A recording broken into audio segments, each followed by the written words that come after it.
Thank you. तो हम CSS की प्रॉपर्टीज में कहाँ पे पहुंचे? प्रॉपर्टी वैल्यूज पढ़ रहे थे, यूनिट्स पढ़ रहे थे। तो मैं एक काम करता हूँ, ये जो टेक्स्ट है इसको हम कंटिन्यू करते हैं ताकि जो भी चीज़ हम पढ़ेंगे हम वहाँ पे ऐड करते चले जाएंगे। सही है? तो एंड में जब आपको ये फाइल मिलेगी तो आपको ये आइडिया होगा कि हमने क्या क्या चीज़ें पढ़ी हैं। ठीक है, तो इसमें हम एडिशन करते हैं। हमने सिलेक्टर्स के बाद CSS प्रॉपर्टीज कुछ पढ़ी, ठीक है। उसमें दो प्रॉपर्टीज थी मेजर, एक तो कलर थी और दूसरी थी, यार ये इसको CSS की प्रॉपर्टी समझ रहा है, कलर और बैकग्राउंड कलर।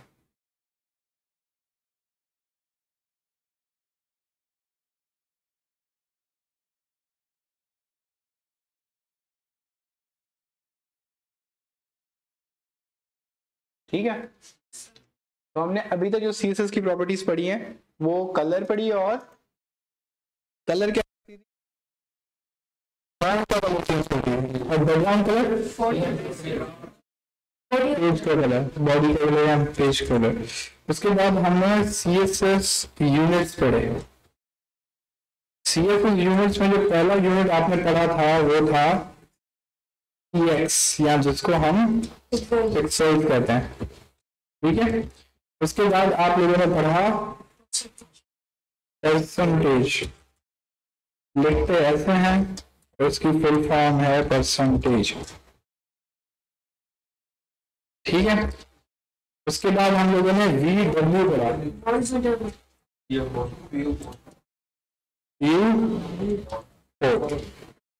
ठीक है। जिस तरीके से VW होता है उसी तरीके से VH भी होता है।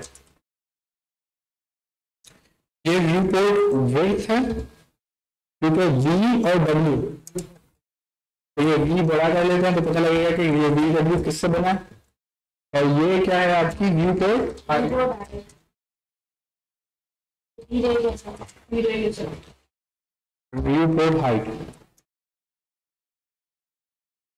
ठीक है, अब ये आप लोगों का एक तरह से नोट्स बन रहा है कि आपने क्या क्या पढ़ा है, क्या क्या नहीं पढ़ा है।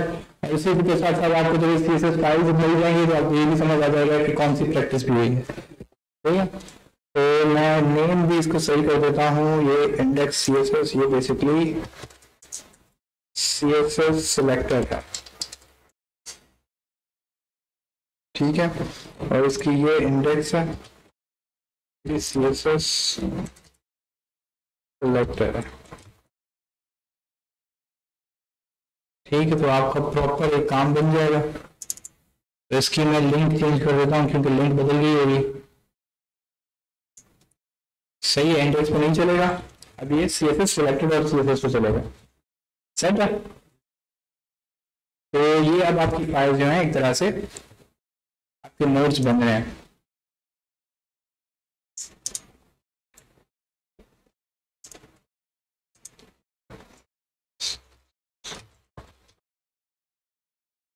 ये हमारी CSS क्लासेस हो गई और इसमें हम रख देते हैं ये दो फाइल। ठीक है, इसी को भी हम मूव कर देंगे जब इस पे काम कंप्लीट हो जाएगा 11 फैब वैल्यू का। ठीक है, अब इसको थोड़ा रिज्यूम करते हैं। तो यूनिट्स कोई भी चीज की मैग्नीट्यूड बताने के लिए या वो आपको कितना चाहिए ये बताने के लिए आप यूनिट्स का इस्तेमाल करते हैं। जिस तरीके से दुकानदार से आप किलोग्राम में कोई चीज खरीदते हैं, ग्राम्स में कोई चीज खरीदते हैं, इसी तरह CSS को लाजमी बात है आपको बताना पड़ता है कि अगर मुझे स्पेस चाहिए तो कितनी स्पेस चाहिए, अगर मुझे हाइट चाहिए तो कितनी हाइट चाहिए। ठीक है, तो ये सब बताने के लिए हम क्या इस्तेमाल करते हैं, यूनिट्स।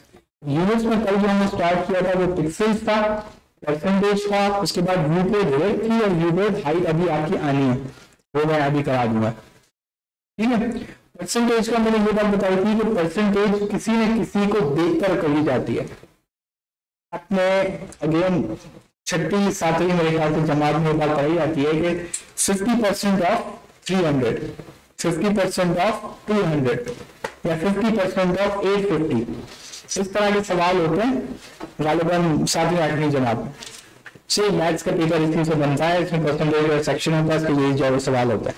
अब देखिए ये क्या कह रहा है कि 50% ऑफ 500, 50% ऑफ 300, मतलब परसेंटेज किसी न किसी चीज से की रेफरेंस से होगी। ऐसे नहीं कह दी 100%, किस चीज का 100%? सही है। एक होता है एडवर्टाइजमेंट आपको 100% खालिस, तभी खालिस का 100% है, बिल्कुल खालिस। वो तो अलग बात होता है नहीं होता, तो बोल के लोग 50% खालिस, तो 50% खालिस का मतलब है आधा खालिस। परसेंटेज किसी न किसी के रेफरेंस को आपको बताती है। सेम इसका काम CSS में भी होता है, आपको उसका रेफरेंस आप बताएंगे कि आप किसके रेफरेंस से उसको बात बता रहे हैं। जैसे कल हमने देखा था, हमने पहले एक ग्रुप बनाया, इसको चला ही देते हैं ताकि वो चीज आपके सामने ही आ जाए।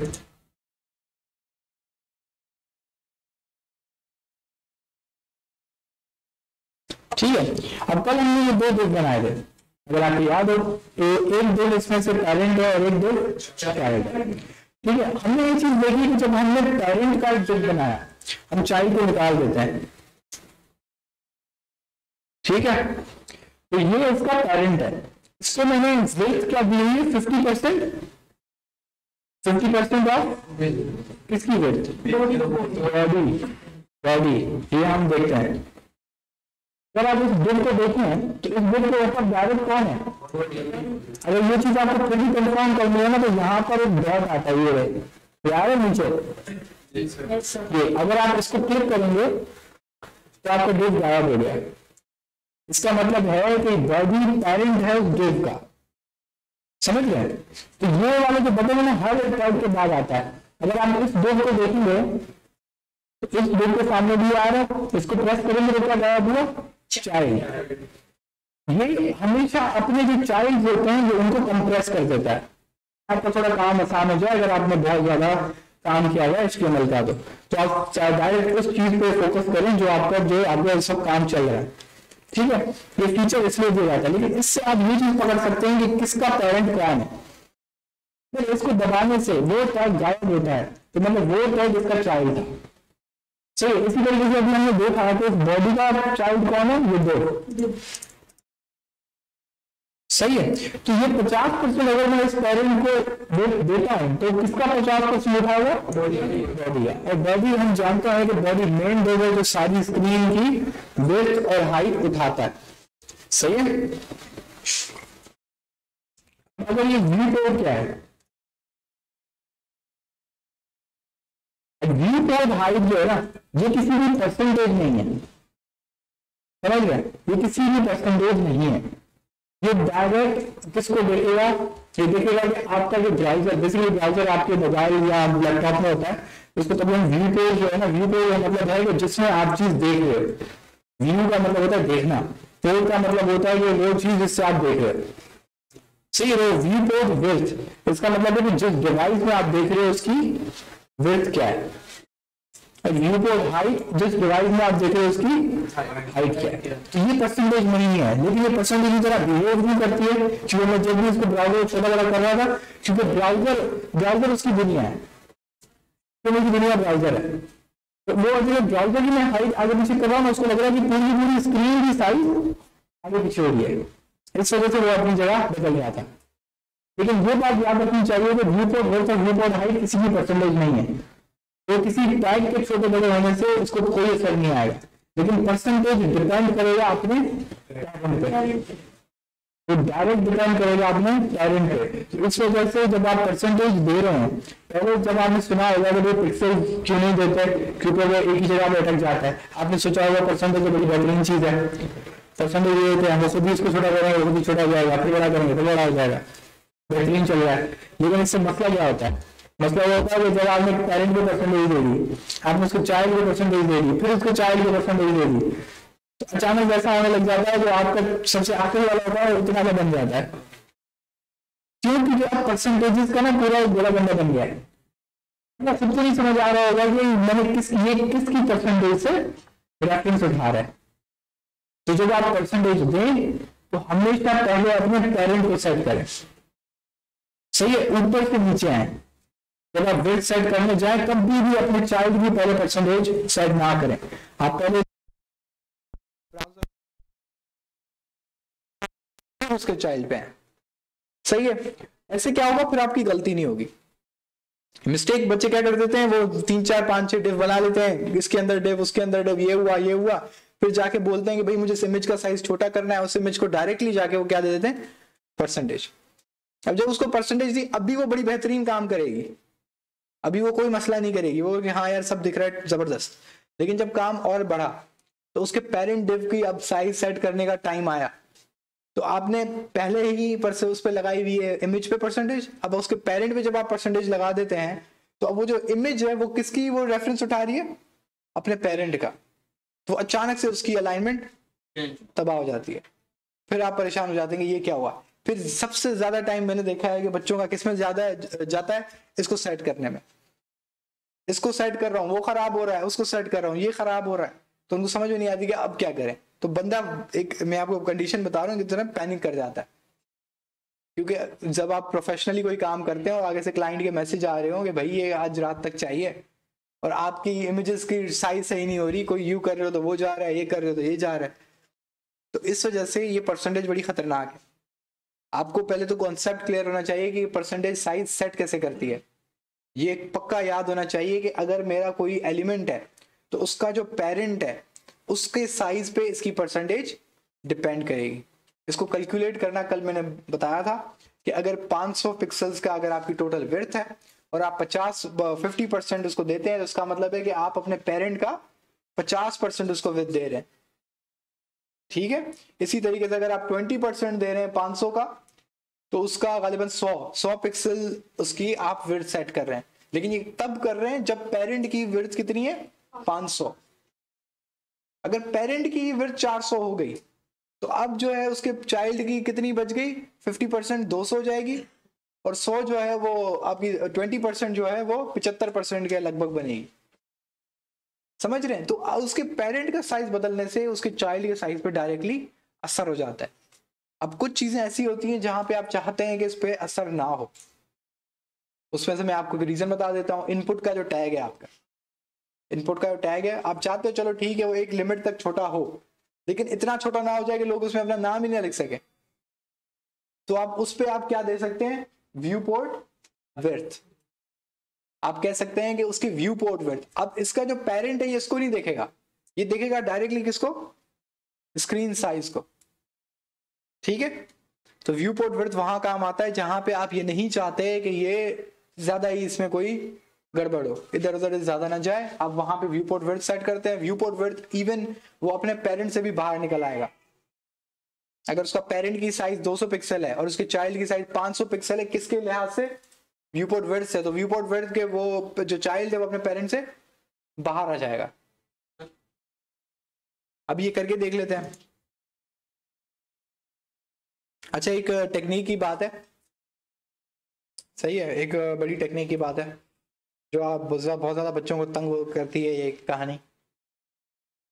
ठीक है, एक काम करते हैं,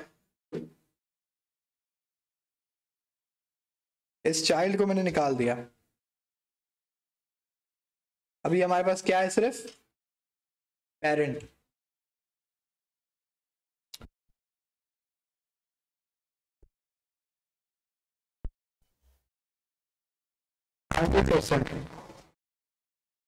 ठीक है, तो इसमें बॉडी का 100%।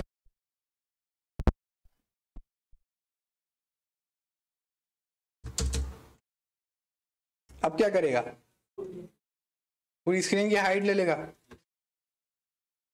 कहाँ गया, नहीं कलर रेड है,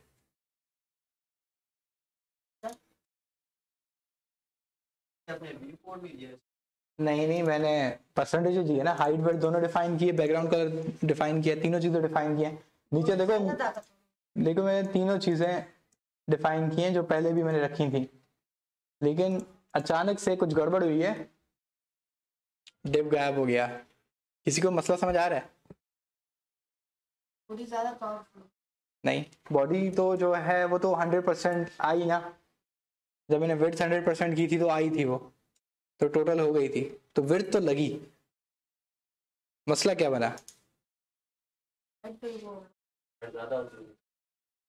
जितनी वेट उतनी हाइट कर दी सर आप। हाँ मैंने हाइट कर दी, तो एक स्क्वायर बनना चाहिए। हाइट तो फिर उससे ज्यादा अगर 10 मीटर का इसको एक लेंथ है दूसरी, क्यों? लेंथ से बाहर हो गया। अगर रेंज से ही बाहर होता तो पूरा ही डब्बा बना देता है ना, जितना मैं स्क्रॉल करता फिर भी वो रेड ही दिखाता मुझे, लेकिन ये दिखा नहीं रहा, ये मसला है। हाँ 100 by 100 का तो एरर आ गया कि 100 by 100 स्क्रीन है ही नहीं हमारी। नहीं है, ये पूरी जो आप देख रहे हो 100 by 100 है। तो जितने वेट है उतने हाइट नहीं है। विड्थ बिल्कुल वही है, देखो 100 by 100 है। सर वो स्क्रीन के हिसाब से नहीं ना सर। भले कितनी भी हो वो तो उसको अपने हिसाब से फिर सेट करनी चाहिए। आप सीट ले आए ना, आज आपके लिए अल्हम्दुलिल्लाह सीटें मंगवा के रखी हैं हम, टेंशन नहीं लो। कपड़ा ले लो कोई अंदर से, इसको यार कोई दे दो, पता नहीं कोई मेरे ख्याल से धूल थी। तो जी अब ये छोटी सी टेक्निक है जो कि आपको नॉर्मली प्रैक्टिस से मिलती है। जब आप प्रैक्टिस कर रहे होते हैं तो ये मसला आपके सामने आता है, ठीक है। और ज़्यादातर ये ट्यूटोरियल्स में बात आपको नहीं बताई जाएगी। उसमें अब होता क्या है, विड्थ जो होती है ना वो तो डिफाइंड है कि वो वहां से शुरू हो रही है और यहाँ पे ख़त्म हो रही है, लेकिन जो पेज की हाइट है ना, यानी कि बॉडी की हाइट कंफर्म नहीं होती। वो क्यों कंफर्म नहीं होती? क्योंकि आप देखते हैं कि जब कंटेंट बढ़ता है तो आपका साइड से वो स्क्रॉल बार आ जाता है, आप पेज को नीचे करते जाते हो। जैसे मैंने कल एक एग्जांपल दी थी कि one page application, one page में क्या होता है, होम, अबाउट, कॉन्टैक्ट अस, नीचे फुटर, मतलब 5-6 पेजेस एक ही उसकी स्क्रीन पर। तो आप स्क्रॉल करते जाते हो, पूरा पेज आपके सामने स्क्रॉल होता रहता है। इसका मतलब है कि जो इसकी बॉडी की हाइट है ये डिपेंडेंट है किसके? उसके कंटेंट पर। जितना आप कंटेंट उसमें रखेंगे उतनी उसकी हाइट बढ़ती चली जाएगी। समझ रहे हैं? इस वक्त इसके अंदर कोई भी कंटेंट नहीं है, डिव है लेकिन डिव खाली है, डिव के अंदर कोई भी कंटेंट नहीं है। तो जब कोई कंटेंट नहीं है तो बॉडी की हाइट क्या है? 0। तो 100% ऑफ 0 डिपेंड करता है कंटेंट पे। ये परसेंटेज है। अब ये फर्क है परसेंटेज का, लेकिन मैं उसको कहता हूं भाई परसेंटेज ना दो, क्या दो? VH दो। VH क्या है? View port height. अब व्यू पोर्ट क्या है? जो चीज आपको दिख रही है। अब जैसे कि ये ऊपर से नीचे तक आपको जो ये VS कोड दिख रहा है, ये आपका व्यू पोर्ट है। जो चीज आपको दिखे ये आपका व्यू पोर्ट है। तो मैंने अब इसको क्या बोला है कि 100 दो VH, यानी कि 100% दो इस व्यू पोर्ट का। तो अब पीछे चल के देखते हैं, ये बात समझ आई? तो ये फर्क है आपकी परसेंटेज का और VH का। और ये भी आपको पता लग रहा है कि VH कब इस्तेमाल करना है और आपकी परसेंटेज कब इस्तेमाल करनी है। फिर भी वो चलेगी, बिल्कुल चलेगी। अभी कर लेते हैं इसको, हम लोग कर लेते हैं 50 कर लेते हैं, बल्कि 10 कर लो यार, मजा आएगा। 10% कर लो पूरी परसेंटेज के हिसाब से, हाइट भी परसेंट, तो वो नहीं चलेगा।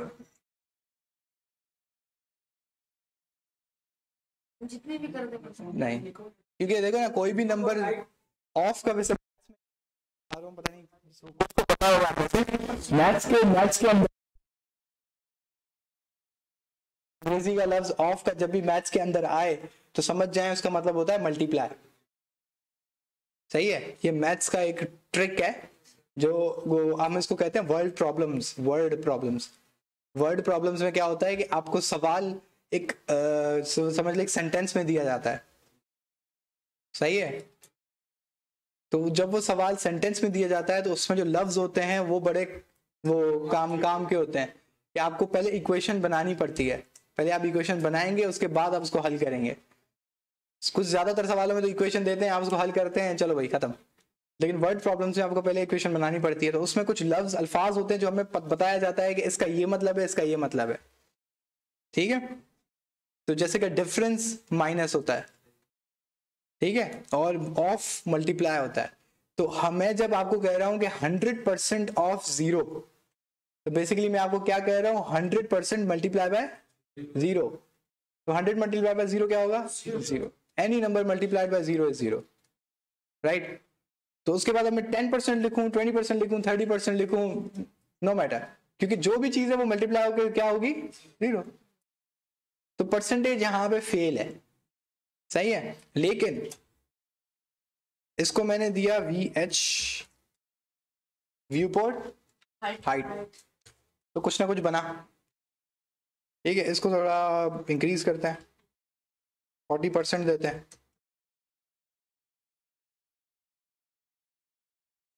सही है. लेकिन इसके अंदर एक चाइल्ड था, याद है? इस चाइल्ड को हम ओपन करते हैं. अब चाइल्ड आ गया, चाइल्ड की CSS ये रही. ठीक है, इसको मैं देता हूं विड्थ 50% और हाइट में इसको दे रहा हूं 50%. अब सवाल ये बनता है, क्या ये चलेगा? इसकी मैंने हाइट दी है 50%, ऊपर वाले में हमने देखा है 50% चल नहीं रहा था.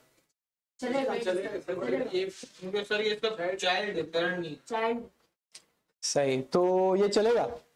कोई ऐसा है जो कह रहा है नहीं? बाकियों की सुन के ना बोलो, अपने अपना दिमाग लगाओ. नहीं चलेगा? नहीं, उसकी उनकी वजह सुन लेते हैं ना. हाँ ठीक है, और कौन बोल रहा है चलेगा? क्यों चलेगा? क्योंकि चाइल्ड है सर, पेरेंट के कंटेंट में आ रहा है. तो उसकी जो हाइट अगर मैंने लिखी है 50%, तो जैसे मैंने बताया कि पहले 100% ऑफ 0 हो रहा था, तो वो 0, तो इसमें कंडीशन क्या बनेगी? है 50% ऑफ पेरेंट.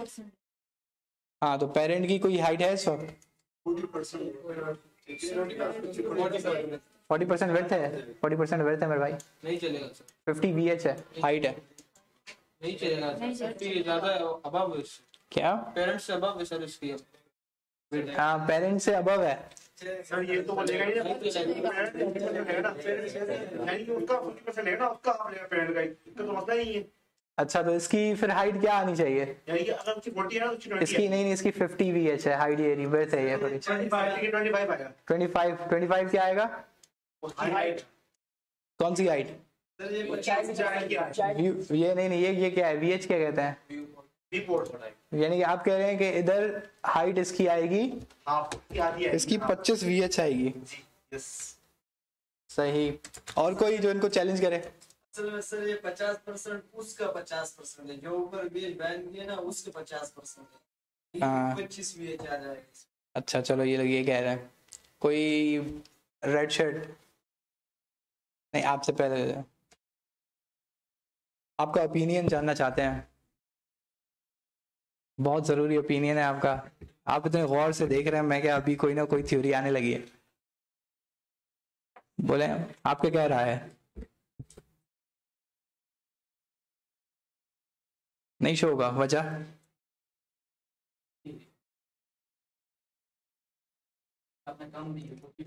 नहीं, इसकी 50 VH है, 40% तो विड्थ है. तो चलो यार ये कर लेते हैं ना. चलो मेरी जान, ये कर लेते हैं. चलो, तुम्हारी बात तो परफेक्ट कर देते हैं. अब ये हाइट 50% है और वो 25 VH है. अब बताओ चलेगा.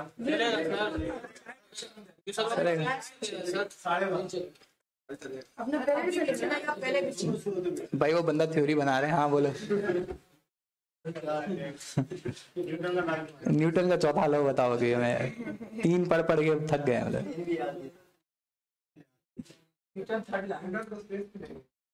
तो चलो भाई देखते हैं. चला, तो उनका जवाब परफेक्ट था, बिल्कुल परफेक्ट था, एक लफ्ज भी पीछे नहीं था.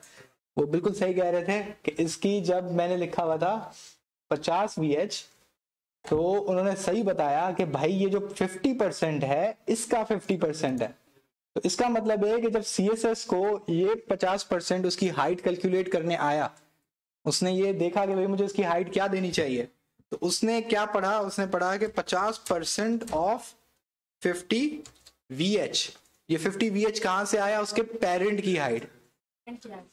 और VH एक पूरी एक हार्ड कोडेड एक हाइट है. वो कौन सी हाइट है जो आपको व्यू पोर्ट दिख रहा है। इसका मतलब जो चीज आपकी दिख रही है उसका 50 VHA उसका पेरेंट और इसका 50% है इसका चाइल्ड। मतलब स्क्रीन का 1/4 इसका चाइल्ड आएगा और स्क्रीन का वो आधा इसका पेरेंट आएगा। ठीक है, तो ये बिल्कुल इन्होंने सही कहा, ये इक्वेशन बनेगी और ये आपका दिमाग इस पे क्लियर होना चाहिए जब आप ये साइजेस डिफाइन कर रहे हो। ठीक है, ज्यादातर बच्चे क्या करते हैं, यूनिट्स भले चेंज हो लेकिन परसेंटेजेस जो है ना वो इंपॉर्टेंट है। आपको एक और चीज मिल जाती है, अगर आप इसको राइट क्लिक करेंगे तो ये साइड में एक डब्बा बना हुआ आता है। ठीक है, ये डब्बा आपको ये बताता है कि इस आपने जो ये डब्बे बनाए हुए हैं या जिस पे ये क्लिक रुका हुआ है, ये ब्लू कलर की लाइन है ना, ये बेसिकली आपका HTML का कोड है। अगर आप इसको थोड़ा सा देख पाओ तो ये क्या है, आपके HTML का कोड, सेम कोड जो आपने वहां पे लिखा है।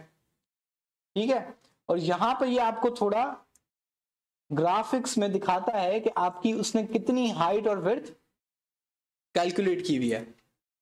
ठीक है, तो ये एक्चुअली आपका सारा काम इधर नजर आता है।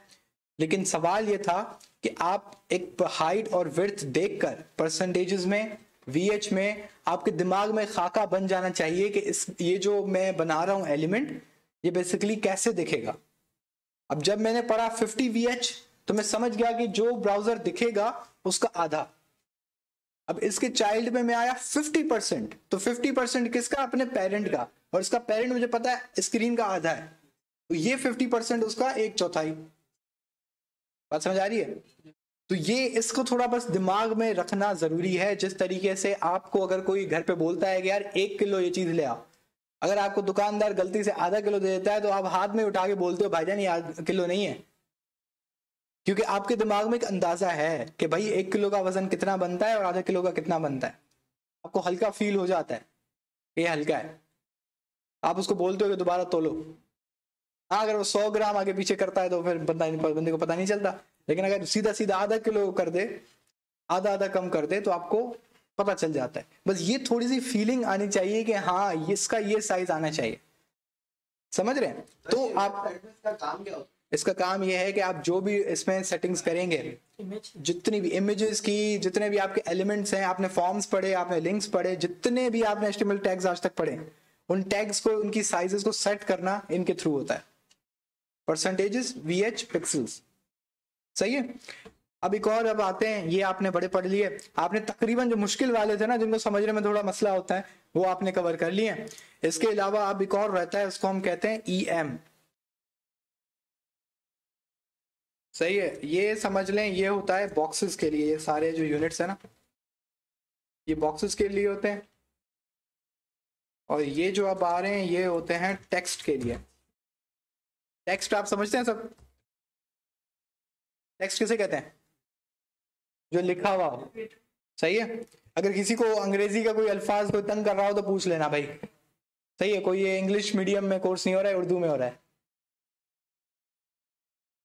तो ये, लेकिन इंग्लिश सीखना वो जरूरी है, ये मैं आपको बात बता दूं। साथ साथ अगर आप वो उसको सीखते रहें तो बहुत अच्छी बात है। मैं जानबूझ के थोड़े बहुत मुश्किल अल्फाज मार देता हूँ बीच में कि आपके थोड़े ना होश खफा हो जाए, इसके लिए माजरत। क्लास हुई थी, हाँ इससे पहले वाली, हाँ, इससे पहले वाली, उसका टेस्ट हो गया था सर HTML का? कौन सी वाली हुई थी?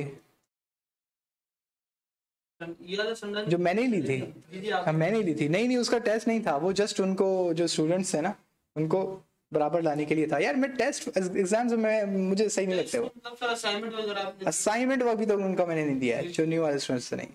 देखो, असाइनमेंट करना, प्रैक्टिस करना सही होता है, ये क्विज़ेस विज़ेस मुझे समझ में नहीं आता है। आपको अगर एक काम आपको काम बताया जा रहा है, आप वो सीख लेते हो, वो चीज़ वैसी बना लेते हो, तो मैं क्विज़ेस पूछ के क्या करूंगा?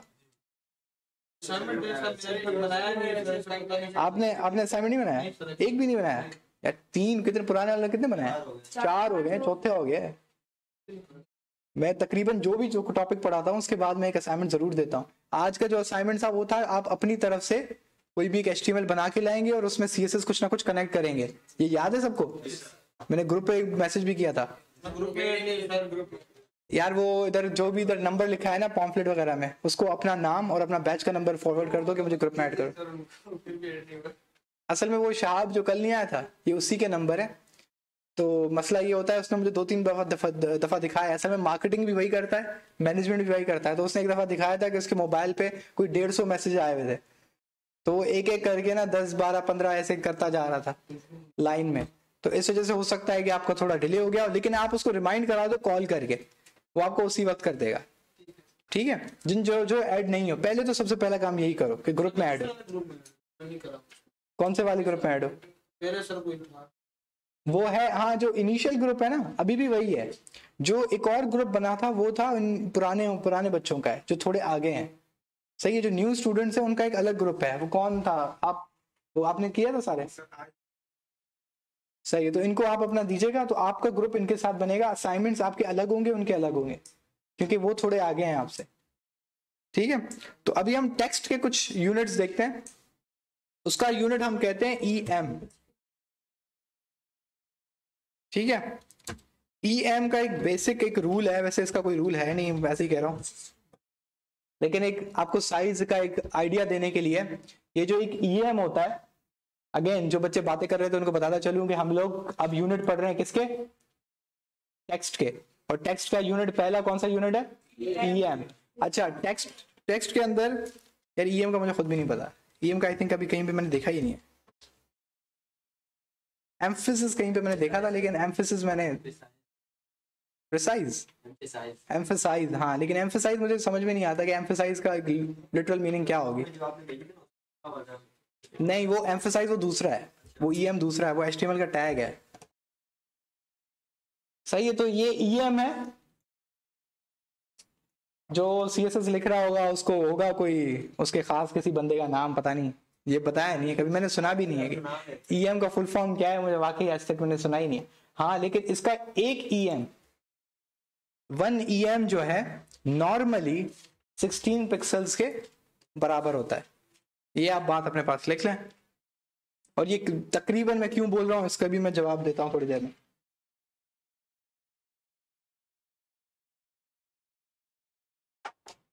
सर ये जो टेक्स्ट है इसकी प्रॉपर्टी है क्या? नहीं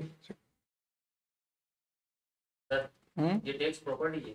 ये नहीं, टेक्स्ट में बता रहा हूँ कि जो क्या काम करते हो? एक मिनट, राइटिंग जो लिखते हैं ना, जो भी चीज लिखते हैं, अभी उसके साइजेस के बारे में बात कर रहे हैं। तो EM उसका यूनिट है। जो 1 EM से क्या काम करते हो? आपको साइज दिखाता है बस, पिक्सेल्स, बस 16 पिक्सेल्स के तकरीबन बराबर होता है ये।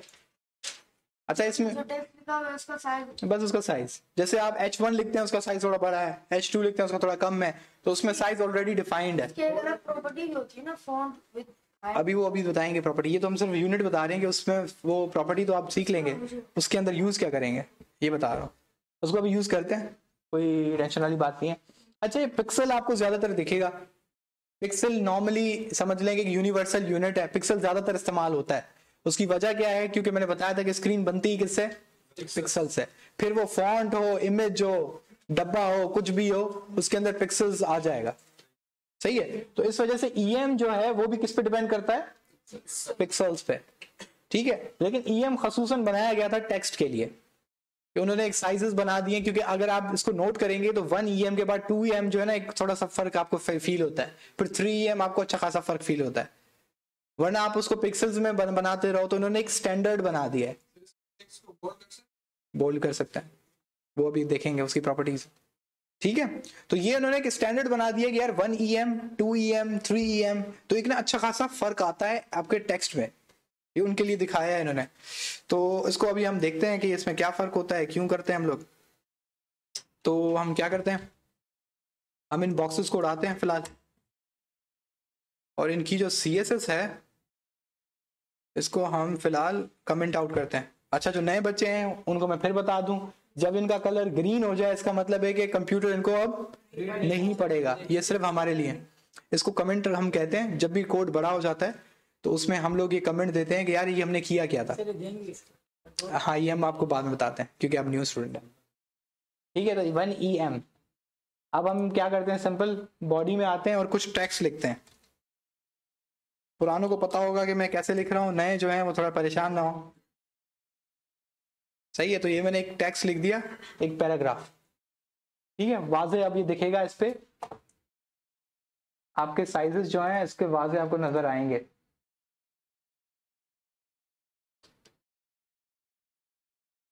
ठीक है, हम लोग आते हैं CSS पे, और CSS के जस्ट नीचे P टैग में P का सिलेक्टर इस्तेमाल कर रहा हूं क्योंकि अभी कोई ज्यादा P है नहीं, बस सिंपल। तो P में मैं लिखता हूं फॉन्ट साइज, और इसको हम देते हैं 1 EM। ये देखना है हमें कि EM होता कैसा है। तो जब मैंने 1 EM दिया, मैंने सेव किया, तो पता लगा कि 1 EM इसका डिफॉल्ट साइज है।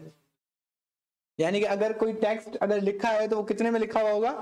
1 EM। तो मैंने बताया ना कि ये एक स्टैंडर्ड है जो कि HTML पेजेस में इस्तेमाल होता है। अब आपको थोड़ी पता था कि 16 पिक्सल स्टैंडर्ड होता है, ताकि आपको ये चीज याद ना रखनी पड़े, उन्होंने एक EM एक यूनिट बना दिया जिसमें उन्होंने स्टैंडर्ड सेट कर दिए हैं जो कि ज्यादातर इस्तेमाल होता है अलग अलग टेक्स्ट के लिए। अब इसको 2 करके देखते हैं। सही है, टेक्स्ट थोड़ी बड़ी हो गई, सही, और वाजे फर्क आया एक वाजे। अगर आप यही काम पिक्सल्स में करते फिरेंगे ना, +5 +5 +5 करेंगे, थोड़ा सा फर्क आएगा। सही है, ये EM इस वजह से दिया गया। तो अब 3 EM किया तो फिर अच्छा खासा फर्क आ गया। ठीक है, तो ये है EM। अब EM के साथ एक और यूनिट आता है, बहुत जल्दी जल्दी इसको देख लेते हैं, और इसको हम कहते हैं REM। ये EM का चचेरा भाई है। ठीक है, ये EM जैसा ही है, बस इसमें थोड़ा सा फर्क है, ये उससे थोड़ा ज्यादा ताकतवर है। कैसे? ये स्क्रीन साइज को देखता है। ठीक है, ये आपको ज्यादा इतना फील होगा नहीं, लेकिन ये ज्यादातर स्क्रीन साइज के मुताबिक अपनी जो विड्थ और हाइट है उसको थोड़ा एडजस्ट करता है, ताकि उसको पता लगे कि अगर मोबाइल में कोई देख रहा है तो मोबाइल वाला जाहिर सी बात है कि उसको अगर इतना बड़ा टेक्स्ट दिखाएंगे उसको कहाँ नजर आएगा। ठीक है, तो ये थोड़ा रिस्पॉन्सिव है। जब भी मैं बात करूंगा रिस्पॉन्सिव की, तो रिस्पॉन्सिव का मतलब होता है कि अगर स्क्रीन साइज आगे पीछे हो रहा है तो इसका मतलब उसके अंदर जो चीजें हैं वो भी एडजस्ट हो रही हैं। तो ये रिस्पॉन्सिव की मायने है। तो रिस्पॉन्सिव टेक्स्ट बनाने के लिए, रिस्पॉन्सिव डब्बे बनाने के लिए तो आपको % और VH VW था। अब टेक्स्ट को रिस्पॉन्सिव बनाने के लिए आपके पास क्या है? REM। ठीक है, H2 पे अप्लाई करें तो उसके लिए भी 1 EM होगा डिफॉल्ट में? नहीं, उसका आई थिंक कोई 3 तक होगा। 1 EM 3 होगा या 2 होगा, चेक कर लेना। हम H1 मतलब उसके साइज के बराबर करना चाहें तो उसके वो उसके लिए एक आपको मिल जाएगा, एक ऑनलाइन आप सर्च कीजिएगा, EM के आपको सारे नीचे मिल जाएंगे कि इसकी कौन कौन सी साइजेस कहाँ कहाँ यूज होती हैं। हाँ, पूरी टेबल बन के आ जाता है। ठीक है, उसको आप खुद भी, ज्यादा बेटर है कि आप खुद उसको एक एक लगा के चेक करेंगे उसकी साइजेस कितनी कितनी बन रही हैं। अभी मसला ये है कि मैंने इसको मैग्नीफाई किया हुआ है 320% पे।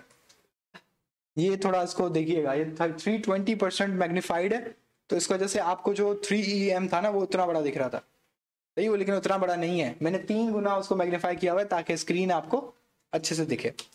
ठीक है, तो ज्यादा बेटर है कि आप इसको अपनी स्क्रीन पे करके देखें तो आपको साइज का असल अंदाजा होगा कि असल साइज है कितना। सर, प्रॉपर्टी और वैल्यू को याद रखने का आसान तरीका क्या है? प्रैक्टिस जैसे सर दिमाग में मैंने रह जाती है, अगर आप प्रैक्टिस करोगे ना रह जाएगी। फिर मैं आपको बोलूंगा ना कि ये बॉक्स है, इसको बीच में ले आओ।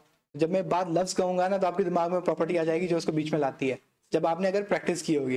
जब प्रैक्टिस नहीं की होगी तो आप गूगल पे लिख रहे होगे how to centre a box, फिर आपको गूगल बताएगा कि भाई ये करो, वो भी सही है लेकिन उसमें थोड़ा सा टाइम खर्च होता है। अब आप एक एक प्रॉपर्टी को देखते फिरोगे तो फिर हो गया काम नहीं। अच्छा, अब REM टेस्ट करते हैं हम लोग। तो हमने चेक किया 1 REM, हाँ, तो ये भी हमारा तकरीबन डिफॉल्ट साइज है अगर आपने देखा। लेकिन हम एक काम करके देखते हैं आपको असर फील होता है या नहीं। तो इसमें ज्यादा आपको ये डिफरेंस फील नहीं हो रहा क्योंकि वो पिक कर रहा है कि ये कौन सी डिवाइस है आपकी, कोई ये है मोबाइल डेस्कटॉप स्क्रीन है। लेकिन REM बेसिकली वही तकरीबन 16 पिक्सल्स ही होता है, लेकिन वो थोड़ा सा एडजस्ट करता है अपनी स्क्रीन साइज के हिसाब से। तो R फॉर रिलेशनल होता है, या रेफरेंस टू या रिलेशनल, आप जो भी इसको कहना चाहें। अगर हम इसको 2 REM दें तो 2 REM में बिल्कुल वैसे ही फिट आया जैसे कि हमारी दूसरी टेक्स्ट है। ठीक है, तो ये आपका था आरईएम। तो आपने अब यूनिट्स पढ़ लिए हैं। अब आपने यूनिट्स पढ़ ली हैं तो अब मैं कभी भी कोई प्रॉपर्टी इस्तेमाल करूंगा और उसके अंदर मैं कोई चीज लिखूंगा तो आपको कम से कम ये कंफ्यूजन नहीं होगी कि मैंने यहाँ पे VH क्यों लगाया, मैंने यहाँ पे परसेंटेज क्यों लगाया, मैंने यहाँ पे REM क्यों लगाया। ठीक है, और ये जरूरी है। मैं आपको बोल दूं भाई यहाँ पे 3 REM ही लगाते हैं, आपको पता ही ना हो REM लगाते क्यों है, तो मसला होता है ना। पहले आपको ये पता होना चाहिए कि हो क्या रहा है। अब जरा थोड़ा प्रॉपर्टीज को और देखते हैं। REM ज्यादा यूज होता है, REM ज्यादा यूज होता है क्योंकि वो थोड़ा एडजस्टेबल है, स्केलेबल है। ठीक है, तो हमने यूनिट्स पढ़ लिए। अब हम नॉर्मली दोबारा कहाँ जाते हैं, प्रॉपर्टीज की तरफ। अब CSS प्रॉपर्टीज में आपने नेचुरली तीसरी प्रॉपर्टी कौन सी अभी अभी देख ली, फॉन्ट साइज। फॉन्ट साइज अभी अभी देखा हमने, फॉन्ट की साइज को बड़ा छोटा करता है।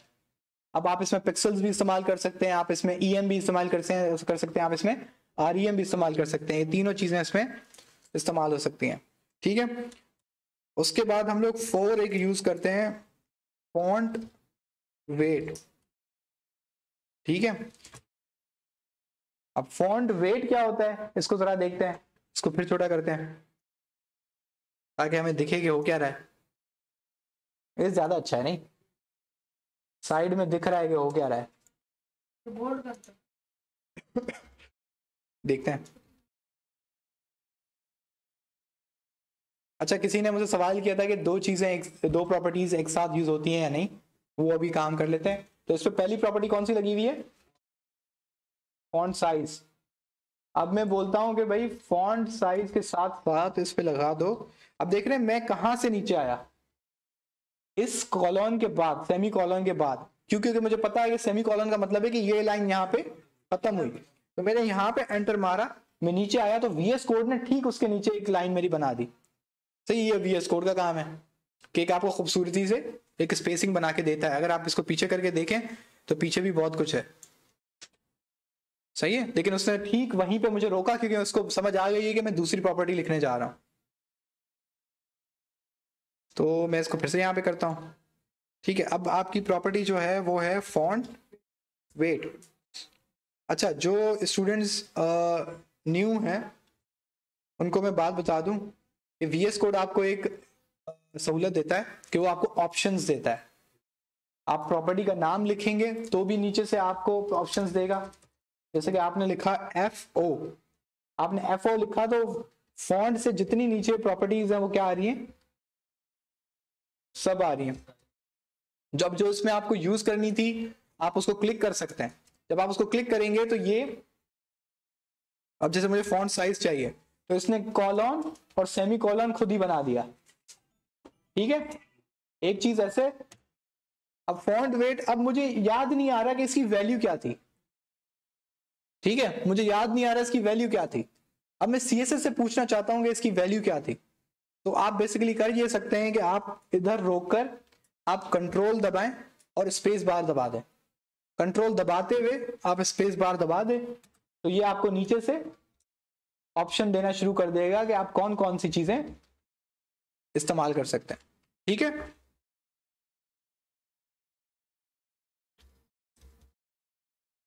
तो यहां पर, अच्छा ये फॉन्ट साइज है, सॉरी मैंने इधर फॉन्ट वेट लिखना था। मैं कहूँ ये क्या दे रहा है, हमने इसको फिर पूछा तो ये 100 आ रहा है, 200 आ रहा है। अच्छा ये 200 इसका कोई यूनिट नहीं है, ये यूनिट लेस है। सही है, 200 समझो उसका एक नंबर है बस, और उसने पीछे कुछ उसके पीछे लिखा हुआ है कि 200 बोले तो ये कर दो। तो देखते हैं 100 पे क्या होता है। 100 पे कुछ नहीं हुआ, इसका मतलब ये क्या है, डिफॉल्ट है। जब आप कोई प्रॉपर्टी लगाएं और उसके पीछे कुछ ना हो तो इसका मतलब होता है वो बाई डिफॉल्ट है, यानी कि ऑलरेडी लगी हुई है। अगर आप भी ना लगाएंगे तो भी ये लगी हुई होगी। इसको हम क्या बोलते हैं, बाय डिफॉल्ट। तो ये बाय डिफॉल्ट यही काम कर रहा है। अब इसको जरा 200 करते हैं, इसको सेव करते हैं तो कुछ फील हुआ, थोड़ा सा डार्क हुआ है, वो आपको फील नहीं हो रहा। 3 करते हैं, सही यार, इसको डायरेक्ट हम कितना करते हैं, 500 कर देते हैं। ये बेसिकली हमारा ये हुआ है फॉन्ट वेट।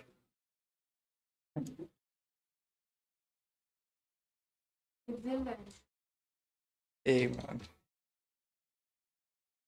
डायरेक्ट मैंने बोल्ड लगा दिया। बोल्ड क्या करता है कि वो डायरेक्ट एक बोल्ड की रेंज है वहां पे उसको पहुंचा देगा डायरेक्ट, सिंपल, हमें एक एक करके नहीं बढ़ाना पड़ेगा।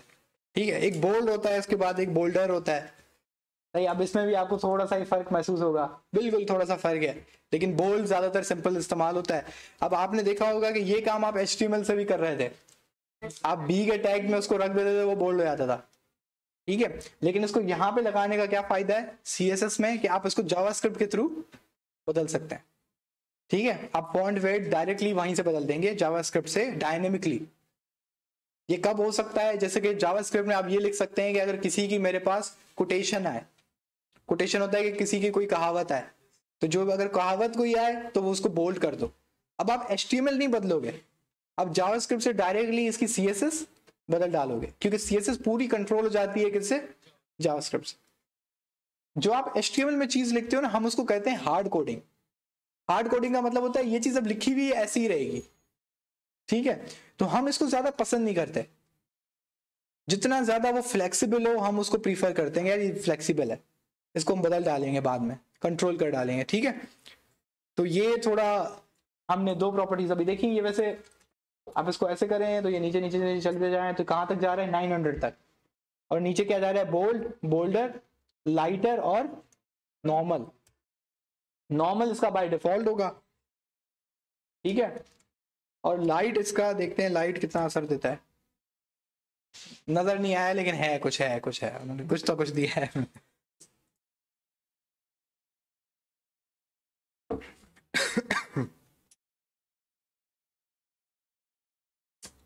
एक और देखते हैं हम।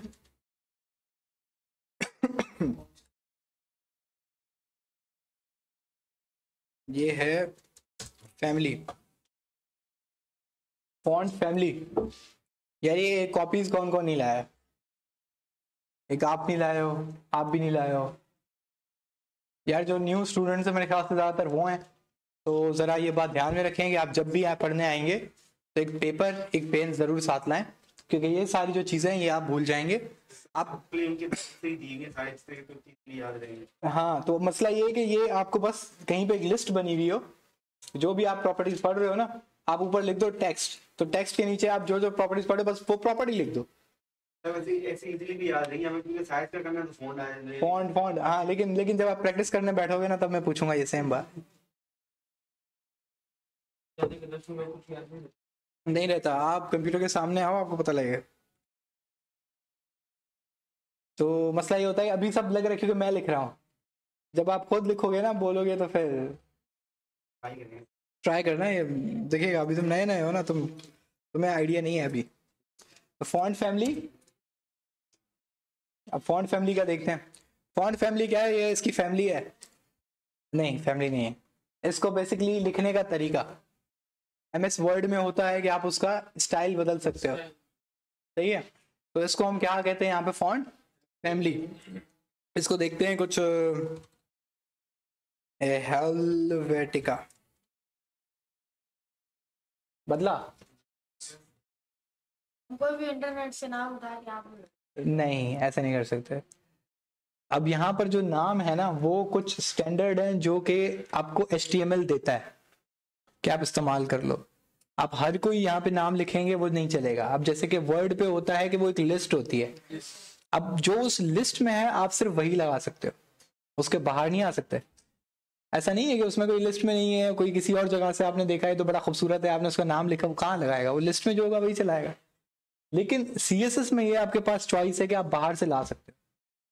ठीक है, आप बाहर से बिल्कुल ये चीजें उठा सकते हो। अब वो कैसे कर सकते हैं, तो वैसे ये हेल्वेटिका जो है ना ये ज्यादातर ब्लॉग वगैरह में इस्तेमाल होता है। जो ब्लॉगिंग वेबसाइट्स होती हैं जो होती हैं ना, उसके लिए ये वाली फॉन्ट ज्यादा प्रेफर की जाती है, इस्तेमाल की जाती है।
मैंने जैसे कहा कि आप यहाँ पर डिफरेंट डिफरेंट फॉन्ट्स इस्तेमाल कर सकते हैं क्योंकि ये CSS है और इसमें बहुत सारी चीज़ें आपको अवेलेबल हैं। उसमें से एक है ये आपके डिफरेंट फॉन्ट्स। अब आप जब गूगल पे आएंगे तो आप गूगल पे लिखेंगे गूगल फॉन्ट्स, ठीक है। जब आप इस पे गूगल फॉन्ट्स लिखेंगे तो ये पहली लिंक किसकी आएगी, गूगल फॉन्ट्स की। आप इस पे जाएंगे तो गूगल वालों ने आपके लिए बड़े बेहतरीन किस्म के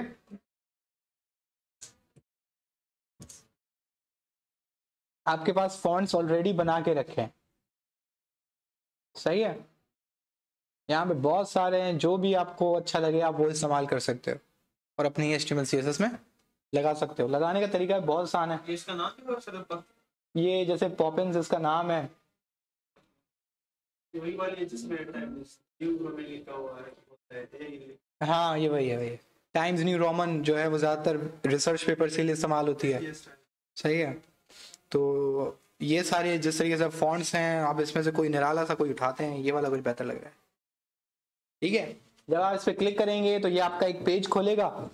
तो इस पे आपसे वो पूछेगा डिफॉल्ट स्टाइल, कि आपको कितनी वो चाहिए, इसकी कितना फॉन्ट साइज हो वगैरह, थोड़ा बहुत पूछेगा, लेकिन आपको इसको छेड़ने की जरूरत नहीं है। आप डायरेक्टली क्या करोगे, इधर सिलेक्ट दिस स्टाइल का बटन बना हुआ है यहाँ पे बिल्कुल साइड में, ये रहा, ठीक है।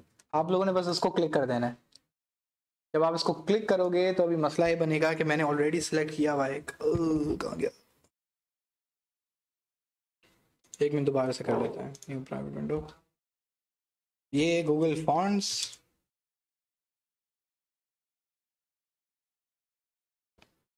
अच्छा, गूगल को लग रहा है कि हम इंसान नहीं है,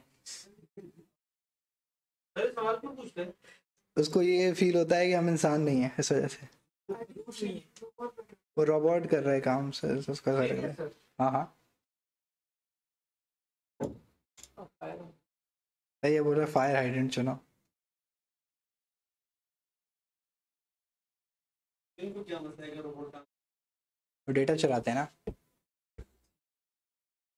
अब गूगल सबसे बड़ा डेटा सोर्स है, नहीं इंसान ऐसे नहीं कर सकता, सही है। देखो क्या होता है कि अगर एक न्यूज़ है, फॉर एग्जांपल एक न्यूज़ है, ठीक है, अगर मैं आपको दिखाऊं न्यूज़ API, इस बहुत सिंपल सा एग्जांपल दे रहा हूँ जो कि जिस पर मैंने काम किया है। तो ये मसला हमारे सामने आया था। अब जरा इसकी प्राइस देखो, बिजनेस क्या है, $500 पर महीना है, $550 पर मंथ। अब जरा इसको घर जाके कैलकुलेट करना कितना बनता है एक महीने का। और ये जो है ना, ये फ्री में जो लिखा हुआ है ये बहुत धोखा है। ये इसकी लिमिट बड़ी गंदी लिमिट होती है कि ये 100 रिक्वेस्ट पर डे, यानी कि इसको तुम सिर्फ 100 दफा इस्तेमाल कर सकते हो एक दिन में। अभी तुम लोग को लग रहा होगा यार 100 यार एक दिन में, इससे ज्यादा कौन इस्तेमाल करेगा। लेकिन जब मैं जिस प्रोजेक्ट पे काम कर रहा था, हमें न्यूज चाहिए थी डेली बेसिस पे, और हमें न्यूज एक दिन के अंदर 25,000 बार चाहिए थी, 25,000 हमें रिक्वेस्ट चाहिए थी। और ये कितनी दे रहा है, 100, ठीक है। तो ये कितना है, $550। तो इसको हम देंगे पैसे तो हम आगे तो अलाउ करेगा आपको, वरना नहीं करेगा। तो ये कितना बड़ा बिजनेस है।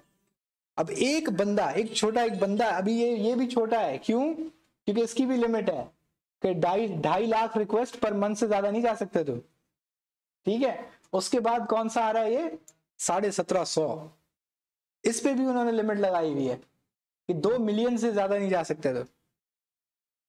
अब 2 मिलियन आप बोल रहे हो यार, 2 मिलियन 20 लाख कौन आगे जाएगा। एक प्रोजेक्ट में मैंने काम किया था, उसमें हम 45 मिलियन गए थे, 45 मिलियन। तो आगे जाता है ये जब वो काम ऐसा हो। तो ये पूरा एक बिजनेस है। अब एक बंदा अगर उसे कितना दे रहा है, 1750। अभी पूरा एक आपको एक वो, आप ज्यादा उस एरिया को नहीं जानते जिस जगह ज्यादा काम होता है, लेकिन मैं बता रहा हूँ बहुत लोग हैं जिनको ये चाहिए, बहुत चाहिए, बहुत लोगों को, लाखों में। अब सर आप जरा अंदाजा लगाएं कि 1750, अगर 1000 लोग भी इनका ये खरीद लें, सिर्फ 1000 लोग, ये API कहलाती है। इस पे आप हिट करते हैं, ये आपको डेटा वापस देता है साफ ही साफ। अब ये सेम काम हो सकता है अगर हम किसी तरीके से गूगल को क्रैक कर जाएं। मतलब हम एक ऐसी स्क्रिप्ट बनाएं, हम एक ऐसा स्क्रिप्ट लिखें मैंने कोशिश की थी, शुरू में चली भी, लेकिन बाद में उन्होंने ये पंगा डाल दिया तो उसके बाद रुक गई। तो मैंने बहुत पहले बनाई थी तो उस वजह से तब ये नहीं था। तब वो ज्यादा कर दी थी कि भाई तुम्हारी ना एक दिन में बहुत ज्यादा रिक्वेस्ट हो गई हैं, अब तुम्हें इससे ज्यादा अलाउ नहीं करेंगे। तो एक सर्विस होती है, उसको हम कहते हैं आईपी रोटेशन। उसमें ये होता है कि आपकी जो आईपी है वो बदल जाती है। जिस तरीके से वीपीएन, अगर बहुत सारे बच्चे जानते होंगे तो वीपीएन में भी आईपी बदलती है। तो ये एक पूरी सर्विस होती है इस काम के लिए। वो वीपीएन नहीं होता, वो अलग आपको बॉट दिया जाता है। वो क्या करता है, आपकी सिंपल आईपी हर बार बदलता है, तो गूगल को पता नहीं लगता कि ये वही बंदा है जो अभी पहले भी 10-15 बार ले चुका है मुझसे डेटा। तब बड़ी बेहतरीन चलती थी, लेकिन बीच में उन्होंने ये वाला काम कर दिया तो अभी इसको आप तोड़ नहीं पाते। समझ रहे हो? तो ये पूरा बिजनेस है, इससे वो लोग कमा रहे हैं। तो ये तुम लोगों को क्यों दें? इस वजह से वो चाहते हैं कि रोबोट ना आए, क्योंकि इंसान ज्यादा कितने पेजेस देखेगा? 1-2 मिलियन नहीं देखेगा, 20 लाख पेजेस नहीं देखेगा वो। सही है। ये पूरा एक अलग एक प्रोग्रामिंग का एक साइड है। तो कमाने के तरीके यहाँ बहुत हैं। अब यही जो एक काम है ना छोटा सा, अब इस काम में भी मैं तुम लोगों को 3 काम बता सकता हूँ। पहला, ये एपीआई बनाना। अब ये एपीआई क्या है? ये सिंपल कहीं से डेटा उठा रही है और आपको डेटा दे रही है। अगर आप उससे डेटा लोगे तो वो एक सिंपल एक वेबसाइट का एक लिंक होता है, वो आपको दिया जाता है जब आप पैसे भरते हो। ठीक है। अब ये सारा जो सेटअप है ना, डेटा शेटा से अभी मेरा काम नहीं है, डेटा पहले बस मैं ये चीज बनाना कि डेटा उठाना और आगे आपको दे देना, इसको हम कहते हैं एपीआई। अब ये एक पूरा एक समझ लो एक बहुत बड़ा एक प्रोग्रामिंग का एक साइड है और इस पे लोग बहुत कमा रहे हैं इस वक्त। एपीआई का इस वक्त बड़ा बूम है। पाइथन एपीआई बहुत पॉपुलर है। मैं खुद फ्लास्क पे बनाता हूँ, जो पाइथन का फ्रेमवर्क है। अभी मैं जो जॉब करता हूँ उस पर आज ही मैं एक बना के आ रहा हूँ एक क्लाइंट के लिए। तो ये इसका आजकल बड़ा एक है। इसका फायदा ये होता है कि आप ये एक ही जगह सारा डेटा रख लेते हैं, उसकी एपीआई बना लेते हैं, फिर आप मोबाइल पे बनाए कोई एप्लीकेशन, आप उसको एपीआई से कनेक्ट कर लेते हैं। आप वेबसाइट बनाए, आप उसको एपीआई से कनेक्ट कर लेते हैं। हर जगह से कनेक्शन हो जाता है। तो ये क्या होता है कि एक डेटा सोर्स है और 3-4 आपके यूजेस हैं। जब हम गूगल सर्च करें तो वो चीजें हम गूगल से भी सारी मिल जाएंगी। हाँ। मतलब ये क्या है? उसकी वजह यह है कि अगर आपको 20 लाख एक दिन में चाहिए तो आप गूगल से डायरेक्टली नहीं जा सकते। और एक बंदा, कौन सा वो बंदा होगा जो एक बैठ के 20 लाख कोई वर्ड सर्च करेगा? नहीं कर सकता ना। एक दफा बनाएंगे सारे 20 लाख में वो पूरा वो सेकंड्स लेता है भाई, वो बहुत तेज होता है, प्रोग्राम होता है वो। मतलब उसको आप पूरे वर्ड्स दे देते हो, वो एक एक वर्ड्स को जाता है, वो लिखता है और उसका डेटा उठाता है और आगे फॉरवर्ड कर देता है। तो ये काम बहुत स्पीड से होता है, बहुत स्पीड से होता है। जो मैंने एक दफा बनाया था उसमें हम लोग कर रहे थे, वो भी क्लाइंट ने बोला था स्लो है, उसको हम बोला था और सही करो। तो हम लोग कर रहे थे 4 सेकंड 1000 वर्ड्स। वो 1000 वर्ड्स को प्रोसेस करता था 4 सेकंड के अंदर। वो कह रहा था ये भी स्लो है, इसको और तेज करो। कम से कम वो कह रहा था कि 1000 1 सेकंड में आनी चाहिए। तो ये काम है, अपनी जगह पे है और बहुत बड़ा काम है। आप अभी जो प्रोग्रामिंग में अभी आप आए हैं तो थोड़ा आप आगे चलेंगे तो आपको पता लगेगा कि इसमें 100 जगहें हैं जाने के लिए। आप किसी भी एक चीज को थोड़ा सा आप अच्छे से पढ़ लें, उस पर फाइवर पे उसकी गिग बना दें एक स्पेशलाइज्ड। लोग मुझसे बहुत सवाल करते हैं कि यार प्रोग्रामिंग में तो बहुत सैचुरेशन है। सैचुरेशन का मतलब है कि बहुत लोग हैं, हम कैसे घुस पाएंगे? अगर आप वेब डेवलपमेंट लिखो तो वो बोलते हैं कि भाई 12-15 हज़ार लोगों की गिग्स हैं, हमें कौन देखेगा? सवाल बिल्कुल वैलिड है, सवाल हाँ बिल्कुल वैलिड है। तो ना इसका जवाब ये होता है कि आप एक माइक्रो नीश पकड़ो। माइक्रो नीश क्या होती है? अब ये माइक्रो नीश है, आप उसको बोलोगे मैं आपके लिए न्यूज एपीआई बनाऊंगा, आपने एपीआई का भी एक छोटा हिस्सा कर दिया। अब आप बोल सकते हैं कि सर इसमें ऑर्डर्स कम आएंगे। अब देखो हो सकता है, इसकी फिर हम कीवर्ड रिसर्च करते हैं, हम देखते हैं कि ये जो चीज हम माइक्रो नीश पकड़ रहे हैं क्या इसके ऑर्डर्स हैं। अगर 100 ऑर्डर एक दिन के भी है ना तो बहुत है। अब मैंने जो अपना फाइवर से काम शुरू किया था, मैंने किया था डिप्लॉयमेंट। डिप्लॉयमेंट क्या होती है कि भाई तुम मुझे अपना कोड दो, मैं उसको सर्वर पे रखूंगा, तुम वेबसाइट पे हिट करोगे, तुम्हारी वेबसाइट तुम्हारे सामने, तुम दुनिया में कहीं भी बैठे हो वो तुम्हारी वेबसाइट खुल जाएगी। मैंने पहला काम, हालांकि मैंने कोर्स किया हुआ था वेब डेवलपमेंट का पूरा, लेकिन मैंने काम शुरू कहां से किया? डिप्लॉयमेंट। क्योंकि मुझे पता था कि डिप्लॉयमेंट उस वक्त बहुत कम लोग कर रहे थे। अब जो मेरी जो नीच थी उसके सिर्फ पेज ही 2 थे, सिर्फ 2 पेज थे, बाकी कुछ भी नहीं। तो मुझे एक दो शुरू में आने लग गए। ठीक है, तो आप एक छोटा सा साइज पकड़ते हो, मार्केट बहुत बड़ी है, बहुत ज्यादा बड़ी है, एक जगह नहीं है, तो आप एक छोटा जगह पकड़ो, उसको आप अपनी सर्विस दो।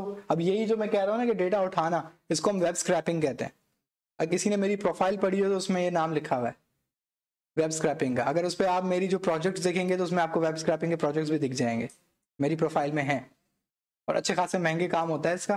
क्यों? क्योंकि बहुत ज़्यादा लोग कर नहीं पाते, क्योंकि इसमें आपको इस तरह के मसले मसाइल पैदा होना शुरू हो जाते हैं, जैसे गूगल आपको रोक रहा है, अब इसको आप कैसे तोड़ोगे? वैसे इसको तोड़ने का एक और तरीका है, लेकिन खैर वो अलग बात है। तो ये आपको एक प्रोग्रामिंग में जब आपको सेंस बन जाती है कोई भी प्रोग्रामिंग की, आप जावास्क्रिप्ट पढ़ें, जावास्क्रिप्ट के बाद आप पाइथन पढ़ें। पाइथन आपको हलवा लगेगी, क्योंकि जावास्क्रिप्ट थोड़ी मुश्किल है पाइथन से, लेकिन सारा काम सेम है। मैं आपको पढ़ाऊंगा फॉर लूप, पाइथन में भी है उधर भी है। मैं आपको पढ़ाऊंगा फंक्शन, पाइथन में भी है उधर भी है। ऑब्जेक्ट यहाँ भी है वहां भी है, एरे यहाँ भी है वहां भी है, कॉन्सेप्ट सारे सेम है, बस लिखने का थोड़ा तरीका अलग है। इसको हम कहते हैं साइंटेक्स। तो जब मैं HTML मैंने शुरू की, मैंने एक पूरी क्लास लगाई सिर्फ साइंटेक्स पढ़ाने में। जब मैंने CSS शुरू की तो पहली पूरी क्लास किसमें लगाई? साइंटेक्स पढ़ाने में। क्योंकि आप एक दफा साइंटेक्स को थोड़ा समझ लेना तो उसको लिखना कैसे है, बाकी कुछ भी नहीं है, बाकी बस याद रखने वाली रट्टे वाली बात है। ठीक है, तो ये फील्ड जो है बहुत जबरदस्त है, बहुत बड़ी है। आप कोई भी दुनिया का काम करें उसके साथ बैठ के आप ये काम कर सकते हैं। ठीक है, तो वैसे पता नहीं आप लोग में से ज्यादा बच्चों को पता नहीं हो कि मेरी जो खुद की ग्रेजुएशन है वो सिविल इंजीनियरिंग में है। सही है, मेरी ग्रेजुएशन सिविल में थी, लेकिन मैं साइड में अपने कोर्सेज इसके भी पढ़ रहा था। फिर मैंने मास्टर्स डेटा साइंस में कर ली, तो मैंने शिफ्ट मार दिया। तो ये भी आप कर सकते हो। क्यों? क्योंकि मैं उधर मोटरवे पे काम कर रहा होता था, तो सुबह को मोटरवे पे बैठा हुआ होता था, रात को मैं बैठ के फ्रीलांसिंग कर रहा होता था। क्योंकि काम ऐसा है, आप कहीं भी बैठे हो, कुछ भी कर रहे हो, आप ये काम कर सकते हो। सही है, तभी ये काम मुझे बड़ा अच्छा लगता है। क्या गवर्नमेंट जॉब भी है? नहीं, गवर्नमेंट वो नहीं थी, वो एक प्राइवेट कॉन्ट्रैक्ट था, मुल्तान सक्खर हाईवे मोटरवे। तो वो कॉन्ट्रैक्ट वो खत्म हुआ काम, तो हम घर आ गए। तो हम घर आए तो, लेकिन मैं तो फ्रीलांसिंग में लग गया, जो बेचारे दूसरे इंजीनियर से वो बेरोजगार हो गए। तो इस वजह से मुझे ये काम फील्ड अच्छी नहीं लगती। आपका प्रोजेक्ट खत्म हुआ, आप लवारिस, ये तो मसला है ना। अब यहाँ पर तो आप घर बैठे हो, यहाँ पे तो ये तुम्हें काम आता है, आपको फ्रीलांसिंग का प्रोफाइल भी है। अब मैं जहाँ जॉब करता हूँ उसको पता है कि मैं इसको निकालूंगा, ये अपने फ्रीलांसिंग का काम करने लग जाएगा। इस वजह से वो मुझे कुछ नहीं कहता। मैं यहाँ पे आपको पढ़ाता हूँ, फ्राइडे के दिन आके उसकी हाफ डे मार के आता हूँ। उसकी वो ये जो मेरा बॉस है, कंपनी का मालिक जो है, लेकिन सॉफ्टवेयर की कंपनी है वो। अब तो सिविल में काम नहीं करता, मैं सॉफ्टवेयर की कंपनी में काम करता हूँ। तो लेकिन उसका अब मैं ये है कि मैं 4 दिन पूरे जाता हूँ, 5वें दिन आधा यहाँ पे आ जाता हूँ, हफ्ता और इतवार जाता ही नहीं हूँ। सैलरी पूरी देता सर? सैलरी पूरी देता है, छोड़ देगा। तो उसको पता है कि भाई ये टिकेगा ही नहीं। उसके सामने बैठ के मैं फ्रीलांसिंग वालों से, जो मेरा अपना काम होता है, उनसे बातें कर रहा होता हूँ। जो काम मेरे पास आया हुआ होता है उस पर कॉल पे बात कर लेता हूँ, कुछ नहीं कहता। वो कहता है कि भाई तुम अपना काम भी करो, मुझे पता है तुम करते हो। उसी के ऑफिस में बैठ के मेरा टाइम है कि भाई मैं जाता हूँ 2 बजे, 2-2:30 बजे। सही है, तो 2-2:30 बजे मैं जाता हूँ, रात के 9 बजे तक उसका टाइम है मेरे पास, 6 घंटे है उसका टाइम। 6-9 जैसे ही बजते हैं मैं उसका काम बंद करता हूँ, अपना शुरू कर देता हूँ उसी के ऑफिस में बैठ के। क्योंकि उसको पता है कि ये बंदा काम करता है, और अगर इसको मैं इस बात पे रोकूंगा तो ये टाटा बाय बाय कर देगा। सही है, तो उसका जो काम है वो मैं कर लेता हूँ। वो मुझे बोल के गया है कि भाई API बनानी है, मैंने उसको शाम को 9 बजे मैसेज कर दिया, सर बन गई, डिप्लॉयड है, यूज कर लो। सर आप एक दिन में 1 बजे कंप्लीट कर लेते हैं? अगर प्रेशर है तो कर लेते हैं, वरना 3 दिन। एक दिन में वेबसाइट भी बन गई है, और वो API है वो प्रैक्टिस से हो जाता है। आपके पास आधे से ज्यादा काम पहले से लिखा हुआ होता है, वो उठाते हो, ये उठाते हो, लगाओ, वो प्रैक्टिस जब हो जाती है ना, तो आपको फिर स्पीड आपकी खुद ब खुद बन जाएगी। तो इस पे थोड़ा सा आते हैं हम लोग दोबारा, ये इस पे देखते हैं। गूगल फॉन्ट्स में हम जा रहे थे, तो गूगल फॉन्ट्स के बाद हम कुछ भी पिक कर लेते हैं। ये वाले, चलो ये पिक कर ली। यूज स्टाइल में ये सिलेक्ट स्टाइल क्लिक कर लिया, तो ये साइड में ये बार खुल के आ जाता है। ठीक है, ये बार खुल के आ गया। भाई जो नहीं देख रहे हो वो देख लो भाई। सही है, तो यहां पर ये 2 चीजें आपको दिखा रहा है, एक लिंक है और एक इंपोर्ट है। ये बेसिकली आपको तरीके बता रहे हैं। ये लिंक वाला जो है ये आपका HTML में लगता है और ये जो इंपोर्ट वाला है आपके CSS में लगता है। अब आपको ऑप्शन दे रहा है भाई तुम्हें HTML में लगाना है या तुम्हें CSS में लगाना है। ये वैसे आपकी मर्जी है, कोई बड़ी बात नहीं है, लेकिन फर्ज करें मैं CSS वाला सिलेक्ट करता हूं इंपोर्ट। इस पर मैंने सिलेक्ट किया तो यहां पर स्टाइल का टैग लगा हुआ है। ये स्टाइल का टैग याद है कहां पे लगा था? HTML के अंदर, क्योंकि उसको लग रहा है कि आपने इनलाइन लिखी हुई है HTML के अंदर CSS, लेकिन हमारी फाइल अलग है। तो हम ये स्टाइल का जो टैग है इसको कॉपी नहीं करेंगे, बाकी सब कॉपी कर लेंगे। इसको मैंने कॉपी कर लिया, मैं अपने कोड में वापस आया और इसको हमेशा ज्यादातर हम लोग सबसे ऊपर लगाते हैं, लेकिन हमारे ऊपर क्योंकि ये टेक्स्ट लिखी हुई है तो हम CSS जो लिखी है उससे ऊपर लगा देंगे। हमने लगा दी, वो इंपोर्ट वाली URL सारी आ गई। ठीक है, ये इधर से शुरू होता है @import। नहीं, आपको समझने की जरूरत नहीं है हुआ क्या है, और ये खत्म कहां पे हो रहा है? सेमीकोलन। सही है। अब इसको यूज कैसे करूं? लग तो गई, इसको यूज कैसे करूं वो भी गूगल आपको बताता है। एक मिनट, वो कहां गया? ये रहा। तो इसमें बिल्कुल नीचे जो पीछे बैठे हैं उनको शायद नजर ना आ रहा हो, उसमें लिखा हुआ है CSS रूल्स टू स्पेसिफाई। ठीक है, ये बेसिकली आपको फॉन्ट का नाम बता रहा है। फॉन्ट का नाम इसने लिखा हुआ है, फॉन्ट फैमिली बल्कि इसने पूरी लिखी हुई है, पूरी की पूरी प्रॉपर्टी आपको बताई हुई है, आपको कुछ भी लिखने की जरूरत नहीं है। आप पीछे आओ, ये पूरी की पूरी फॉन्ट फैमिली को मिटा दो। इसकी जगह पे जो उसने बोली हुई है आपको लिख के सेव कर दो। अब हम इसको बंद करते हैं और हम अपने कोड में वापस आते हैं। हमारा कोड किधर गया? 11 Feb HTML ओपन लाइव किया हमने, तो देखें हमारी टेक्स्ट बदल गई। सही है। तो इस तरीके से आप कोई भी दुनिया का फॉन्ट है, वो गूगल फॉन्ट सबसे पॉपुलर है, सबसे आसान है उठाना, हर चीज वो आपको बनाई दे देता है। आपको जस्ट कॉपी करना है और पेस्ट करना है। आप इसको फॉन्ट लगा सकते हैं, तो आपका जो फॉन्ट है बड़ा यूनिक लगता है। अब ये बात समझने वाली है कि फॉन्ट डिफरेंट हेडिंग का अलग होना चाहिए, पैराग्राफ का अलग होना चाहिए। सही है। नमाज का टाइम हो जाता है, फिर मिलते हैं।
इसको क्या हो जाता है?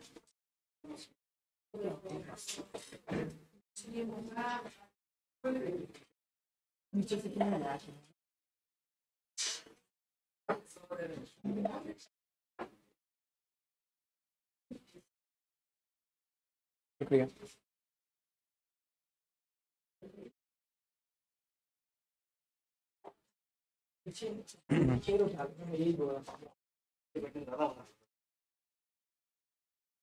अच्छा, तो हम पढ़ रहे थे फॉन्ट्स का, तो इसको थोड़ा जल्दी से रिवाइज कर लेते हैं।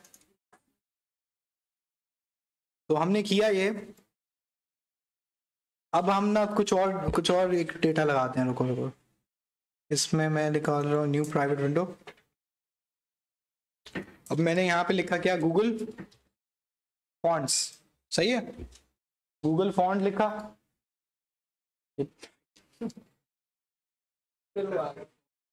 बहुत और है सर इसको। पता नहीं क्या मसला है इसको। सर ये रोबोट को ये चीजें पता नहीं होंगी कि नकली है। नहीं पता लगती है, उसको टाइम लगता है।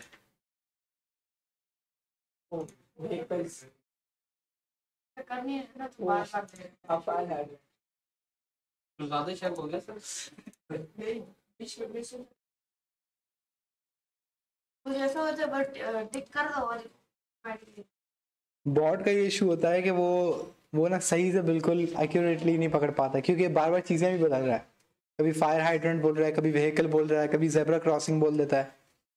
तो अब आप कितने ऐसा कौन सा आप एआई बनाओगे जो हर चीज समझ ले? मोबाइल में ओएस सिस्टम है, ऑपरेटिंग सिस्टम, ये क्या सीन है? कौन सा ऑपरेटिंग सिस्टम है?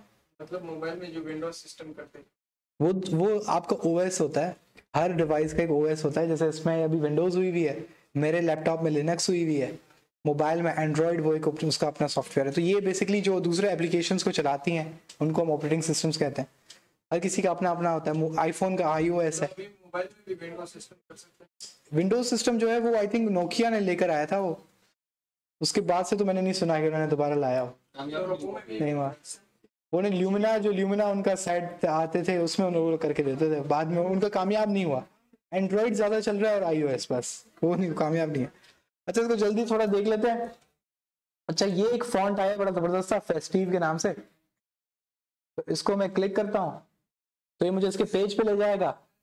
तो इस बटन को क्लिक करना है, सिलेक्ट दिस, तो ये साइड से ये खुल के आ जाएगा।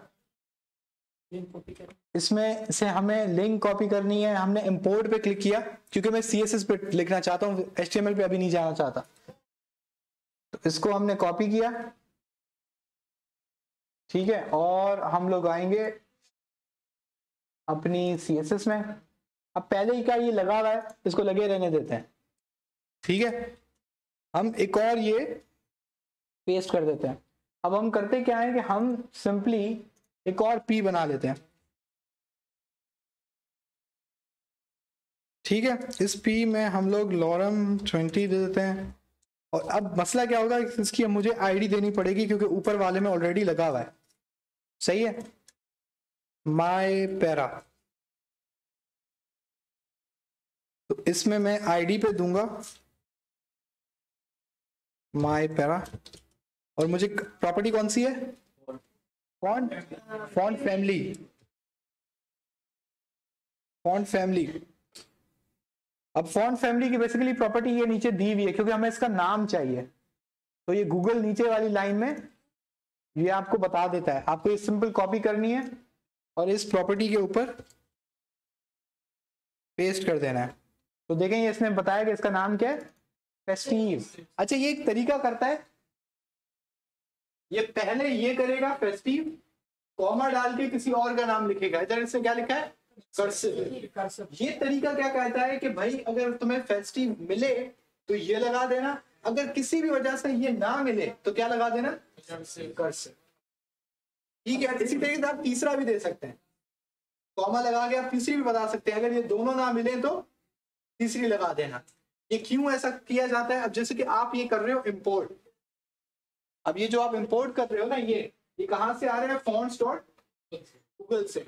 अब फर्ज करें आपका इंटरनेट नहीं चल रहा, तो ये fonts.google से कैसे इंपोर्ट करेगा? नहीं कर पाएगा। जब नहीं कर पाएगा तो फिर ये क्या करे? तो उसने क्या बताया हुआ है कि कर्सिव इस्तेमाल कर लो। अब ये कर्सिव जो है ये HTML का बिल्ट इन है, जिस तरीके से एरियल बिल्ट इन है, हेल्वेटिका बिल्ट इन है, ये कुछ नाम है इनके जो ये बिल्ट इन है, सैंस सारिफ सारिफ, ये सारे क्या है? बिल्ट इन फॉन्ट्स हैं। तो हम ये लाजमी देते हैं कि अगर ये ना लगे तो ये लगा लो ताकि कोई एरर ना आए। क्या इफ एल्स स्टेटमेंट है? हाँ अगर सर ये हम डायरेक्ट गूगल से कॉपी पेस्ट कर रहे हैं, हाँ लिंक हम कॉपी कर रहे हैं ना उसकी, अगर गूगल वहां से कोई मसला करेगा तो फिर ये तो हमारा नहीं चलेगा। नहीं, ये नहीं कर सकता ना। उन्होंने आपको एक चीज दी हुई है तो वो क्यों करेंगे ऐसा? वो नहीं करते, नहीं करते, क्योंकि वो उन्होंने कोई चीज एक पब्लिक की हुई है तो वो अगर नया वर्जन भी लाते हैं ना तो उसकी वेबसाइट ही अलग बना लेते हैं ताकि जो पिछले वाले लोगों ने इस्तेमाल किया है वो करते रहे, क्योंकि ये एक डेवलपर्स के लिए चीज होती है। ये आप देखेगा हम यूज करेंगे। कॉपी नहीं करे और इसके जो नेम है फोन पे में इसमें सिर्फ वो नेम लिखे तो वो नहीं होगा। इंपोर्ट नहीं करोगे तो उसके बाद पता ही नहीं है CSS को ये भी कोई है। आप इंपोर्ट कर रहे हो तभी तो उसको पता लग रहा है ये भी है। अब पीछे चलते हैं, जरा देखते हैं कि ये कैसा दिख रहा है। अब आप देखेंगे हमने दो किस्म के फॉन्ट फैमिली इस्तेमाल कर ली। पहले वाला कुछ और है, नीचे वाला कुछ और। तो नीचे वाले पे ID लगी हुई है और ऊपर वाला P पे लगा हुआ है। समझ रहे हैं? सिलेक्टर्स का भी काम हो गया, आपने फॉन्ट फैमिली लगा भी लिया। तो आज आपने basically font size, font weight, font family, ये तीन आपने पढ़ ली। बेसिकली ये मेन तीन है जो कि फॉन्ट के लिए ज्यादातर इस्तेमाल होती है। ठीक है, जो फॉन्ट से रिलेटेड तीनों ये सबसे ज्यादा इंपॉर्टेंट कोई है तो यही है। इसके बाद एक और है फॉन्ट स्टाइल, इसमें अंडरलाइन आ जाता है, स्ट्राइक 3 आ जाता है। वो बड़ा आसान काम, इतना मुश्किल नहीं है। अपर केस, लोअर केस, इसमें ये चीजें आती हैं तो वो हम इसको देख लेंगे, लेकिन वो ज्यादा मुश्किल नहीं है समझना। अगर थोड़ा सा कोई मुश्किल था तो ये था कि जिसको इम्पोर्ट करना है, लगाना है, ये करना है, वो करना है। ठीक है, अब देखिए आज है सैटरडे, तो चूंकि हमने एक वैसे तो मेरा मूड ये था कि हम लोग एक क्लास कर लें, लेकिन ये कोर्स भी आगे थोड़ा बढ़ाना था, इस वजह से हमने ये आज क्लास कर लिया। तो जो असाइनमेंट था लास्ट वीक का, अब इस वीक आप क्या करेंगे? खाली तो नहीं बैठ सकते, तो आप बेसिकली करेंगे ये चीजें जो हमने पढ़ी हैं इनको आप अपने किसी भी वेब पेज में यूज करेंगे। ठीक है, कोई भी आप HTML का नया पेज, पिछले वाला पेज जो बनाया था उस पर आप लिख लेंगे कौन से वाले वीक का असाइनमेंट है, इस वीक के असाइनमेंट की डेट अलग डाल दें। ठीक है, इसमें आप करेंगे यार जैसे कि नहीं मैं कर देता हूं कि मैंने P लिखा उसमें ऐसे ही टैक्स लिख दिया, मैंने H1 लिखा उसमें ऐसे ही टैक्स लिख दिया। मेरा मकसद है आप लोगों को वो चीज दिखाना कि वो इस्तेमाल कैसे हो रही है। इसी तरीके से आपके असाइनमेंट का भी ये मकसद होना चाहिए, इसको इस्तेमाल कैसे करना है। अब जैसे पेरेंट डिव, चाइल्ड डिव, अब मैंने तो पेरेंट चाइल्ड के अंदर कुछ भी नहीं लिखा था, आप उसके अंदर कुछ लिख दें।